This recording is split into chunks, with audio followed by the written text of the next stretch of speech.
안녕하세요.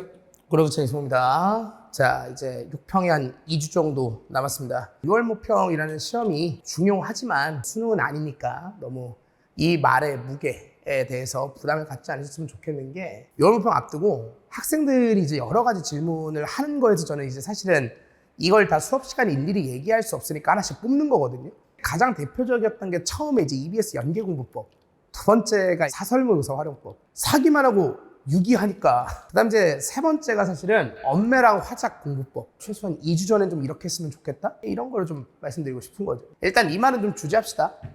수능 국어는 76점 만점이 아닙니다. 100점이 만점이에요. 엄매랑 화작이 24점입니다. 엄매랑 화작은 틀리면 안 되죠. 근데 안 틀린 적 별로 없으시죠. 왜냐면 이것도 쉽지는 않아요, 사실은.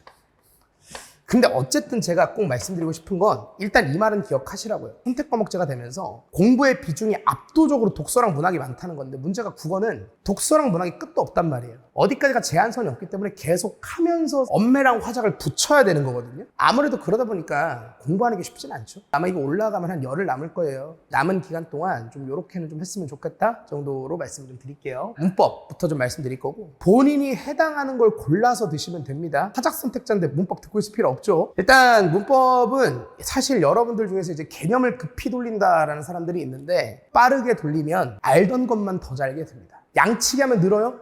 늘어요. 잘하는 걸 잘하게 됩니다. 시험 때도 똑같습니다. 내가 선지를 보고 지문 들어갈 때 빨리 읽잖아요. 선지에 있던 보이던 말만 잘 보여요. 문법 인강을 빨리 돌리잖아요. 알던 걸 더 잘 알아요. 모르는 건 계속 누락됩니다. 그래서 급하게 돌리는 건 그렇게 좋은 방법이 아니에요. 차라리 장기적인 목적을 두고 천천히 돌리는 게 낫습니다. 대신에 제가 여러분들이라면 지금 현재 개념 강의가 한 바퀴 돌린 상태라면 기출 분석할 겁니다. 무조건입니다. 근데 이 기출 분석이라는 게 결국 뭐냐면, 많이 문제 안 풀어도 돼요. 하루에 한 서너 개만 푸셔도 되고, 뭐 시간 되면 5개 푸셔도 되는데, 얘를 풀고 나서 이 답을 고르기 위해서 알았어야 하는 개념 있죠? 얘를 재정리하는 거예요. 가장 안타까운 게 뭐냐면, 보통은 개념 강의가 있고 문풀이죠. 개념 후 문풀. 근데 사실은 가장 좋은 공부는 문제를 풀고 나서 이 답을 고르기 위해서 필요한 개념을 오히려 재정리해보는 게 훨씬 좋습니다. 근데 문제를 풀고 나서 이 답을 고르기 위해서 필요한 개념을 다시 재정리해봐라, 잘 안 하실 거예요. 왜냐면 귀찮거든. 쉬운 공부는 중독성이 강해요. 여러분들한테 쉬운 공부라는 건 첫 번째, 문풀 후 오답. 분석 말고 수업 듣기, 그냥 임강이나 뭐 보충 영상이나 그냥 보는 거, 이런 공부들이 사실 쉬운 공부죠. 어려운 공부는 본인이 분석하고 뭘 물어본지 생각하고, 이게 어려운 공부거든요. 원래 쉬운 공부는 중독성이 강합니다. 제가 분명히 말씀드립니다. 여러분들이 열흘 정도가 남았을 때 본인이 해야 되는 건 뭐냐면, 기출문제를 많이 안 푸셔도 돼. 서너 개만 풀어도 되니까 이 답을 고르기 위해서 필요한 개념이 뭔가를 그냥 쫙 써보세요. 제가 말씀드릴까요? 본인이 아는 게 많을수록 많이 씁니다. 아는 게 없을수록 중간중간에 막혀요. 근데 이걸 하면 좋은 점이 크게 3가지가 있습니다. 첫 번째, 개념 재정리하다가 중간에 탁 하고 막혀요. 그럼 그때 가서 그 부분만 영상을 보시든지 아니면 그 부분만 책을 보시면 되는 겁니다. 쉽게 말하면 내가 취약한 부분을 알 수가 있습니다. 예를 들어 어떤 문제를 분석을 했는데 용언의 활용을 물어봐. 그럼 활용이 뭐야? 어간에 어미 붙이는 거야. 어간이 뭐고 어미가 뭐야? 이런 식으로 꼬리에 꼬리를 물다 보면 어디서 막혀요. 본인이 그걸 모르고 있는 거예요. 그걸 알 수가 있다는 거예요. 두 번째는 뭐냐면, 이걸 계속 하다 보면 결국 비슷한 걸 쓰는 자신을 알 수 있어요. 쉽게 말할게요. 평가원이 자주 묻는 개념들에 대해서 알게 됩니다. 좀 하다 보면요, 저번에 했던 거 또 해요. 저번에 했던 거 또 해요. 그러면 결국 평가원이라는 집단은 사실 여러분들한테 문법을 낼 때, 요즘 문법 어렵죠? 되게 본질적이고 기본적인 걸 물어봅니다. 근데 본질적이고 기본적인 걸 되게 낯설게 물어봐요. 알맹이는 똑같은데 껍데기를 희한하게 포장을 한다, 이 말이에요. 포장지를 벗기는 게 우리가 어려운 거거든요. 그걸 파고들어서 결국 이걸 묻는 거구나, 결국 서술어를 묻는 거구나, 결국 용언과 체언을 구분하라는 거구나, 이런 것들을 본인이 하다 보면 자주 묻는 개념에 대해서 알 수 있습니다. 마지막 세 번째, 함정에 대한 경험치가 생깁니다. 흔히 이제 낚시라고 하죠. 제가 이제 농담삼아 문법을 출제하는 교수님의 직업은 교수님이지만 다른 말로는 낚시꾼. 그러니까 이제 이런 거죠. 그럼 이제 여러분들이 이제 아가미를 예시 한번 들어볼까요? 예전 기출이죠. 갈증이 가셨겠습니다. 됐죠? 딱 보자마자 바로 선어말업이 몇 개야? 아, 시, 겟, 세 개요? 하면 가는 거잖아. 왜요? 출제자 뭘 물어보는 거죠? 갈증이 기본형, 가시다. 가다가 아니죠. 가시다죠. 그러니까 여기 있는 시는 선어말어미가 아니었어. 이렇게 낚잖아요. 제가 지금 여러분들한테 말씀드리고 싶은 건 뭘 물어보는지를 여러분들이 따져보시면 출제자가 어떤 식으로 낚는지도 알 수가 있고 사실은 그 낚는 게 여러분들은 낚인다고 표현하지만 본질입니다. 너무 당연해서 당연한 걸 잊고 사는 거지. 개인적으로 제가 가장 추천하는 건 첫 번째 얘입니다. 그 다음 두 번째는 개인적으로 요즘 수능 문법은 지식보다는 탐구활동이라고 하거든요. 근데 이건 교육과정상 용어고 독서예요. 무슨 말이냐면 지문이든 보기든 읽고 여러분들이 스스로 그 자리에서 생각해야 돼요. 당연히 알아야 되는 지식이 몇 있지. 근데 그 지식 가지고 갈리는 수준이면 죄송합니다만 엄매를 안 하는 게 맞아요. 사실 대부분의 엄매 학생들은 개념은 거의 다 압니다. 까먹거나 그럴 수 있어도 거의 다 알아요. 낯설게 물어본다 그랬잖아요. 결국 지문이나 보기를 읽어서 미묘한 조건들 있죠. 그걸 통해서 스스로 시험장에서 탐구활동, 추론을 해야 됩니다. 현장에서는 학생들한테 머리 쓰는 거 좋아하는 애들은 문법이 낫다라고 얘기는 제가 하거든요, 취향상. 근데 어쨌든 여기에 가깝습니다.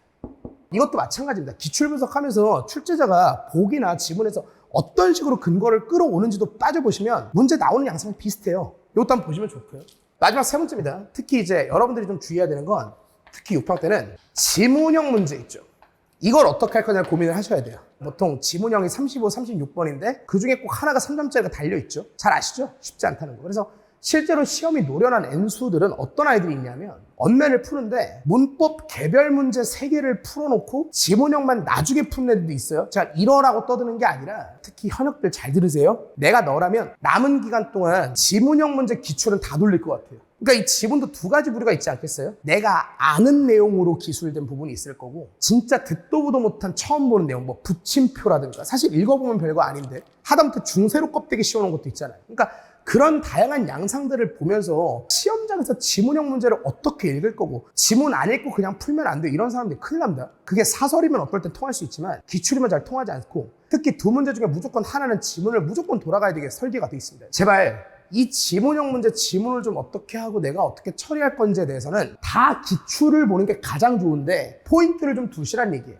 첫 번째는 개념을 재정리하는 식으로 공부를 한다. 두 번째는 어쨌든 요즘은 문법 문제가 지식보다는 독서니까 이 보기의 조건이나 지문의 조건에서 추론하는 걸 좀 봐라. 마지막 세 번째는 지문형 문제에 대해서 아예 직관적으로 대비를 좀 해놓는 게 좋겠다. 남은 기간 동안 많은 걸 하지 마시고 딱 요만큼.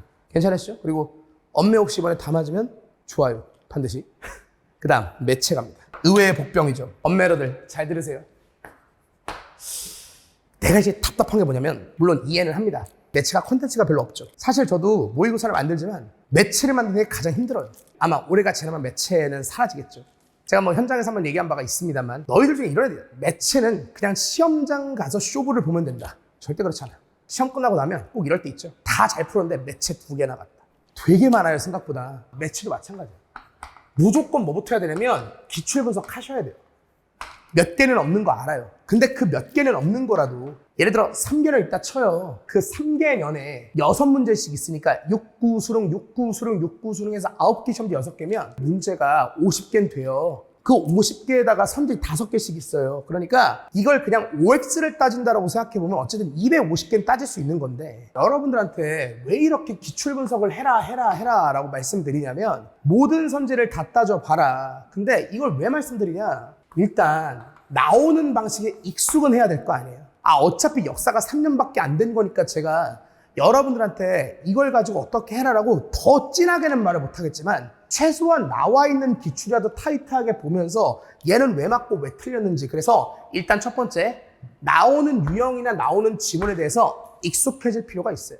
이래 끝나고 나면 맨날 저주하잖아요. 단톡방에 누구 때문에 틀렸다 이러면서. 근데 제가 분명히 말씀드리지만 결국은 니네가 또 알아야 되는 게 매체를 발췌독하는 애들이 있어요. 지문처럼 안 생겼으니까 니네가 발췌독하는 거 내가 이해하는데 읽고 풀어야 돼요. 수능 국어는 읽고 푸는 겁니다. 니네 혹시 만약에 나중에 여자친구 남친이 생겼어요. 그러면 안 되지만 톡방이 하나 있는데 의심스러워. 근데 내가 볼 수 있어. 그걸 보는 느낌으로. 그렇게 읽으면 나 잘 읽힐걸요? 그런 느낌으로 봐요. 그냥 어떤 그냥 톡방을 읽는다 가볍게. 내가 먼저 진지하게 읽으려 그냥 톡방 읽는 것처럼 툭툭툭툭 읽어요. 조별과제 잘 되고 있는지 누가 어떤 의견 했는지 정리할 필요도 없어요. 그렇게 가볍게 맥락 잡고 그리고 선지 가지고 와리가리 치는 겁니다. 다시 한 번 말씀드리지만 매체도 기출 분석해야 된다. 왜? 익숙해져라. 근데 여기다 한 가지만 추가하세요. 헷갈리는 선지나 틀리는 문제가 나올 거 아니에요. 결국 얘네들은 전부 다 방어했어야 되는 문제일 거예요.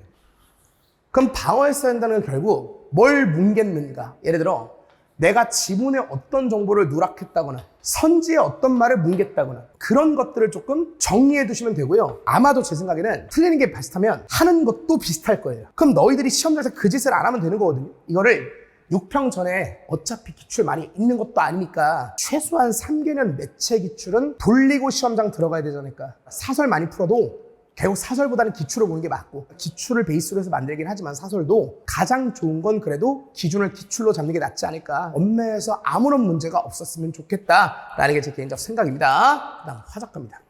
사실은 요즘 언매러들이 이제 화작런을 많이 하죠. 그래서 아마 제 생각에는 예상입니다. 6평 끝나고 아마 이 질문이 많을 거예요. 제가 사실은 수업 때도 마음이 아프다 라고 얘기했던 게 예전에 이제 화작문을 같이 15문제 풀 때는 학생들이 저한테 질문을 이렇게 했어요. 선생님, 제가 이번에 화작문에서 몇 개를 틀렸는데 얘를 잘하려면 어떻게 해야 될까요? 라는 질문이 많았거든요. 근데 요즘은 선택 과목제가 되면서 내가 언매에서는 털리잖아요. 그러면 언매 공부를 어떻게 하면 다 맞을 수 있을까요? 질문은 거의 없어요. 화작으로 갈까요? 우리 수험생들한테는 제가 이렇게 얘기했죠. 제발 화작 런 하지 말고 화작 런, 언매 런 해라. 근데 어쩔 수 없습니다. 아마 6평 끝나면 화작으로 어떤 이동이 있을 수 있는데 착각하시면 안 돼요. 요즘 화작도 쉽지 않습니다. 아이들이 가장 오해라는 게 화작이 좋은 점은 딱 하나예요. 공부량이 언매에 비해서 현저히 적다. 제가 아마 나중에 6평 끝나고 나서 화작할까요? 언매할까요? 그건 영상 한번 따로 찍을게요. 일단은 지금 그 얘기는 하는 게 아닌 것 같아요. 6병을 앞두고. 화작 공부를 어떻게 하느냐. 마찬가지입니다. 기출을 2주 남긴 상태에서는 무조건 기출을 보세요. 근데 이것도 표본 너무 길게 가지 말고 딱 3개년. 최근 기출이 너무 익숙하다 하면 뒤로 조금 더 가도 됩니다. 어쨌든 중요한 건 최근 유형과 가장 유사한 스타일로 마찬가지로 기출 분석할 때 비문학, 문학처럼 막 세세하게 들어갈 필요는 없지만 모든 선지, OX는 다 따질 것. 화작의 좋은 점이 뭐냐면 첫 번째 기출이 많아요. 2014부터 있었기 때문에 기출이 너무 많습니다. 근데 더 좋은 게 뭐냐면 나오던 게 나와요. 첫 번째 지문 있죠? 일방향적 말하기. 발표, 연설. 쉽게 말할게. 누가 일방적으로 말하는 거. 그럼 생각해보세요. 말하는 거니까 첫 번째 문제가 말하기 방식이겠죠. 근데 아시죠? 교육과정에서는 말하는 것보다 듣는 걸 훨씬 강조해요. 꼭 마지막 문제가 듣기 활동, 청중에 듣는 거예요. 근데 발표나 연설할 때 그냥 아무것도 없이 하진 않잖아요. 그러니까 중간에 자료 활용이 들어가요. 첫 장이 고정값이 내용만 바뀌어요. 두 번째 질문 여러분들 화법하고 장문 융합형이죠? 똑같아요. 뒤에 장문 똑같아요. 뭐 이거 상세하게 다 얘기할 수는 없으니까. 그러니까 내가 지금 하고 싶은 말은 기출 분석을 통해서 우리가 얻을 수 있는 게 뭐냐. 첫 번째, 지문에 익숙해지고. 두 번째, 문제 유형에 익숙해지고. 세 번째, 선지에 익숙해지고. 하다못해 나오는 틀에 익숙해진다. 그럼 익숙해지면 뭐가 좋아요? 시간이 줄어요. 화작에서 시간을 어떻게 줄이냐 하는데 간단해요. 기출 분석 빡세게 돌려가지고 똑같은 걸 계속 하다 보면 똑같은 방법을 계속 연습하니까 시간이 알아서 기계적으로 줄어요. 두 번째, 매체랑 똑같습니다. 기출 분석을 하면서 본인이 스스로 알게 돼요. 헷갈리거나 틀리는 문제.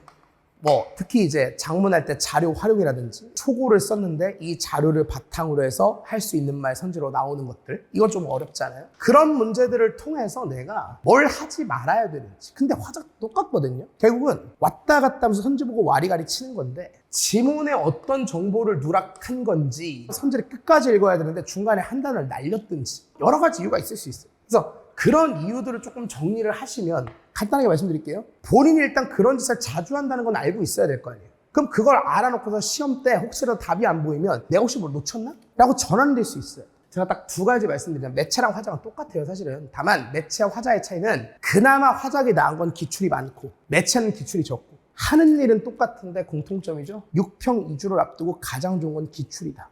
기출을 보실 때 특히 매체랑 화작은 일단 나오는 유형에 익숙해지면 시간이 빨라져요. 대신에 내가 헷갈리거나 문제가 있는 선지들을 잘 정리해 놓고 이런 짓을 하면 안 되겠구나, 내지는 내가 이런 짓을 자주 하는구나를 스스로 인식하시는 게 좋습니다. 강조 하나만 하고 끝내겠습니다. 수능 국어는 76점 만점이 아니라 100점 만점입니다. 근데 더 웃긴 건 뭔지 아세요? 그 76점보다도 24점에서 놓치게 되면 그게 시험이 끝나고 더 화가 납니다. 근데 마음이 아파요. 뭐가 마음이 아프냐면 이걸 틀리면 기분은 안 좋아하는데 이거에 대한 공부량이 현저히 적어요. 저도 물론 노력을 해야 될 겁니다. 그래서 뭐 여러 가지 방법을 강구하고 있는데 잘 방어해서 이번 요평 때 어쨌든 좋은 성과가 있길 바라겠습니다. 감사합니다.